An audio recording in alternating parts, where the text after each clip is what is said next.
ഇത്തവണ നമ്മൾ ജിയോജിബ്രയിൽ പുതിയൊരു ടൂളാണ് പരിചയപ്പെടുന്നത്. ടൂൾ ബോക്സിലെ 10ാമത്തെ ബ്ലോക്കിലെ text tool, check box, image, ഈ 3 ടൂളുകൾ ഉപയോഗിച്ചുകൊണ്ട് എന്തൊക്കെ പ്രവർത്തനങ്ങളാണ് നമുക്ക് ചെയ്യാൻ പറ്റുക എന്നാണ് പറയാൻ പോകുന്നത്. ആദ്യമായിട്ട് നമ്മൾ ഇതിൻ്റെ ആക്സസ് ഒഴിവാക്കുക, അതുപോലെ തന്നെ ഗ്രിഡ് ഒഴിവാക്കുക. പ്ലെയിൻ ആയിട്ടുള്ള ജിയോജിബ്ര ഗ്രാഫിക്സ് വ്യൂവിലാണ് നമ്മൾ കാര്യങ്ങൾ ചെയ്യുന്നത്. കുറച്ചുകൂടെ രസകരമായിരിക്കും അത്. അപ്പൊ ഇവിടെ നമ്മൾ ഉദ്ദേശിക്കുന്നത് ഗണിതശാസ്ത്രത്തിലെ ചില ആശയങ്ങൾ വ്യക്തമാക്കാനും നമ്മൾ ജിയോജിബ്ര ഉപയോഗിച്ച് വരുന്നത് നമ്മൾ നേരത്തെ പറഞ്ഞിട്ടുണ്ട്. പക്ഷെ ഇവിടെ ജിയോജിബ്രയുടെ ആ ഒരു ചലനാത്മകത ഉപയോഗിച്ചുകൊണ്ട് സോഷ്യൽ സ്റ്റഡീസിലുള്ള ഒരു പ്രവർത്തനമാണ് ഞാനിവിടെ ചെയ്യുന്നത്. അതെങ്ങനെയാണെന്ന് നോക്കാം നമുക്ക്. അതിനായിട്ട് ആദ്യമായി നമ്മൾ ചെയ്യുന്നത് 10ാമത്തെ ബ്ലോക്കിൽ നിന്നും ഇമേജ് എടുക്കുന്നു. ഇമേജ് എടുത്ത് ഞാൻ ഡെസ്ക്ടോപ്പിലാണ് ഒരു ഇമേജ് വെച്ചിരിക്കുന്നത്. ആ ഇമേജ് എൻ്റെ കേരള മാപ്പ് വിത്ത് ഡിസ്ട്രിക്ട്സ് ആണ്. അത് ഞാൻ ഓപ്പൺ ചെയ്യുന്നു. അപ്പോൾ ഓപ്പൺ ചെയ്ത് വന്നു കഴിഞ്ഞാൽ ഇവിടെ നമുക്ക് കാണാം ആ മാപ്പ്.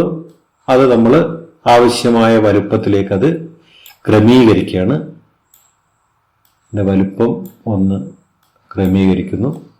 മാക്സിമം ഇതിനകത്ത് സ്ക്രീനിൽ കിട്ടുന്ന രീതിയിലുള്ള മാക്സിമം വലുപ്പം ഒന്ന് ക്രമീകരിച്ച് റെഡിയാക്കി നമ്മൾ ഇവിടെ നിർത്തുകയാണ്. ഓക്കെ. അപ്പൊ ഇവിടെ നമുക്ക് എ എന്ന് പറയുന്ന ബി എന്ന് പറയുന്ന പോയിന്റുകൾ നമുക്ക് ഇവിടെ ദൃശ്യമാവേണ്ടതില്ല. അതുകൊണ്ട് നമ്മൾ ആ പോയിന്റിനെ ഇവിടെ നിന്ന് തൽക്കാലം ഹൈഡ് ചെയ്ത് വെക്കുകയാണ്. ഹൈഡ് ചെയ്ത് വെച്ചു.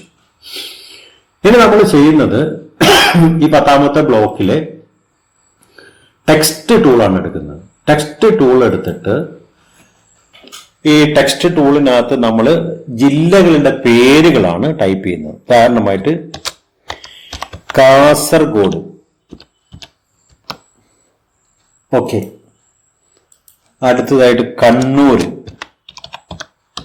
ജില്ലകളുടെ പേരുകളൊക്കെ നമ്മൾ 1 by 1 ആയിട്ട് ടൈപ്പ് ചെയ്യാം. കണ്ണൂർ, കോഴിക്കോട്, മലപ്പുറം,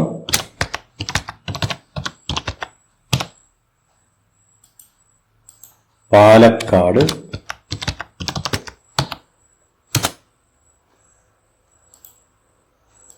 വയനാട്. അവ 14 ജില്ലകളും സജ്ജമായിട്ട് നമ്മൾ ടൈപ്പ് ചെയ്ത് റെഡിയാക്കി വെച്ചിട്ടുണ്ട്. ഓക്കെ. ഇനി ഇതിൻ്റെ ഒരു പ്രവർത്തനം എങ്ങനെയാണെന്ന് നോക്കാം നമുക്ക്. ഇവിടെ നമ്മൾ ഈ 10ാമത്തെ ബ്ലോക്കിലുള്ള ചെക്ക് ബോക്സ് എന്ന് പറയുന്ന ടൂൾ എടുത്തിട്ട് ഇവിടെ ഒന്ന് ക്ലിക്ക് ചെയ്യാം. ഇവിടെ നമുക്ക് ചെക്ക് ബോക്സിനകത്ത് ഞാൻ എഴുതുന്നതൊന്ന് കേരള മാപ്പ്. കേരള മാപ്പ്. എന്നിട്ട് select objects in construction or choose from list എന്നതിൽ നിന്നും ഇമേജ്, ഒരു ഇമേജ് മാത്രമേ ഉള്ളൂ ഇവിടെ, പിക്ക് 1 എന്ന് പറയുന്നത്. ആ ഇമേജ് നമ്മൾ സെലക്ട് ചെയ്യുന്നു, അപ്ലൈ കൊടുക്കുന്നു. അപ്ലൈ കൊടുത്തു കഴിഞ്ഞാൽ ഇവിടെ നമുക്ക് ആ മാപ്പ് ഇവിടെ കാണാം. ആ ടിക്ക് ബോക്സ് ഇവിടെ കാണാം. ഈ ബോക്സിനകത്ത് നമ്മൾ ക്ലിക്ക് ചെയ്ത് കഴിഞ്ഞാൽ മാപ്പ് പ്രത്യക്ഷപ്പെടും. ഇതാണ് ഈ ചെക്ക് ബോക്സിന്റെ ഒരു പ്രത്യേകത. ഇതേപോലെ നമുക്ക് ആ 14 ജില്ലകളും ചെക്ക് ബോക്സിനകത്ത് കാണിക്കാൻ വേണ്ടിയിട്ട് നമ്മൾ ചെക്ക് ബോക്സ് എടുക്കുന്നു. അവിടെ ഡിസ്ട്രിക്ട്, TRICTS, ഡിസ്ട്രിക്ട്സ് എന്ന് നമ്മൾ ടൈപ്പ് ചെയ്തതിന് ശേഷം ഓരോ ടെക്സ്റ്റുകളും, ടെക്സ്റ്റ് 1 മുതൽ എല്ലാ ടെക്സ്റ്റുകളും നമ്മൾ ഇതിനകത്തേക്ക് ആഡ് ചെയ്യാം.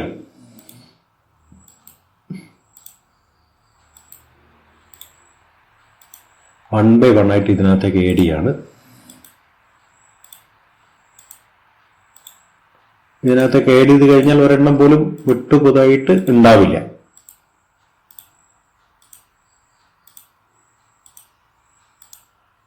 ഇപ്പൊ ഇതിനകത്തുള്ള എല്ലാ ടെക്സ്റ്റുകളും 1, 10, 11 എല്ലാ ടെക്സ്റ്റുകളും ഇതിനകത്ത് വന്നു കഴിഞ്ഞു. അപ്ലൈ കൊടുക്കുന്നു. അപ്പൊ മൂട്ടുകൾ ഉപയോഗിച്ചുകൊണ്ട് നമ്മൾ ഇതൊന്ന് ക്ലിക്ക് ചെയ്ത് കഴിഞ്ഞാൽ എല്ലാ ഡിസ്ട്രിക്റ്റുകളും ഓടുന്ന എന്തായി, അപ്രത്യക്ഷമായി. ഇഫക്ട്സ് ഉപയോഗിച്ച് നമ്മൾ ഇവിടെ കൃത്യമായിട്ട് വെക്കുക. അപ്പോ ഫസ്റ്റ് ഓഫ് ഓൾ നമ്മൾ കേരള മാപ്പ് എന്നതിൽ ക്ലിക്ക് ചെയ്യുമ്പോൾ മാപ്പ് വരുന്നു.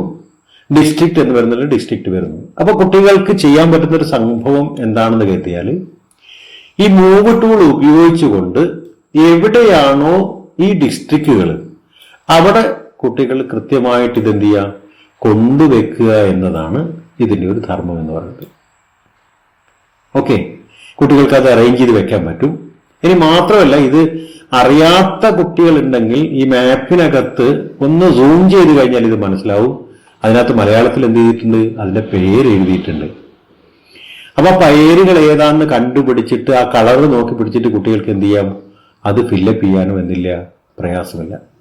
അപ്പൊ ജിയോജിബ്രയുടെ ഒരു സാധ്യത നമ്മൾ സോഷ്യൽ സ്റ്റഡീസ് എന്ന് പറയുന്ന ഈ സബ്ജക്റ്റ് പഠിപ്പിക്കാൻ വേണ്ടിയിട്ട് നമ്മൾ എന്ത് ചെയ്യാണ്, ഇവിടെ ഉപയോഗപ്പെടുത്തുകയാണ് യഥാർത്ഥത്തിൽ നമ്മൾ എന്ത് ചെയ്യുന്നത്.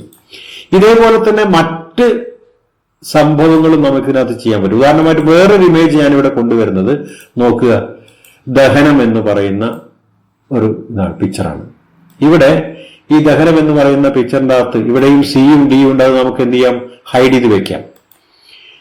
ഈ വിട്ടിട്ടിരിക്കുന്ന ഭാഗങ്ങൾ വായ, അതുപോലെ തന്നെ വൻകുടല്, ചെറുകുടല്, ഈ സംഗതികളും നമുക്ക് എന്ത് ചെയ്യാം, ഇവിടെ എഴുതി കഴിഞ്ഞിട്ട് എന്തുപയോഗിക്കാം, ടെക്സ്റ്റ് ടൂൾ ഉപയോഗിച്ചുകൊണ്ട് നമുക്ക് എന്ത് ചെയ്യാം, എഴുതി വെക്കാം. എന്നിട്ട് അതിന് കൃത്യമായ ഓരോ സ്ഥലത്തും യോജിപ്പിക്കാൻ കുട്ടികളോട് ആവശ്യപ്പെടാം. ഇതാണ് നമ്മൾ ഈ 10ാമത്തെ ബ്ലോക്കിലെ text tool, check box, image ഇവ ഉപയോഗിച്ച് ചെയ്യുന്ന ഒരു പ്രവർത്തനം. ഈ പ്രവർത്തനം നിങ്ങൾക്ക് ഇഷ്ടപ്പെടുന്ന രീതിയിൽ, നിങ്ങളുടെ സബ്ജക്റ്റിന് വേണ്ട രീതിയിലേക്ക് ഇതിനെ മാറ്റിയെടുക്കാൻ കഴിയുമെന്ന് എനിക്ക് ഉറപ്പുണ്ട്.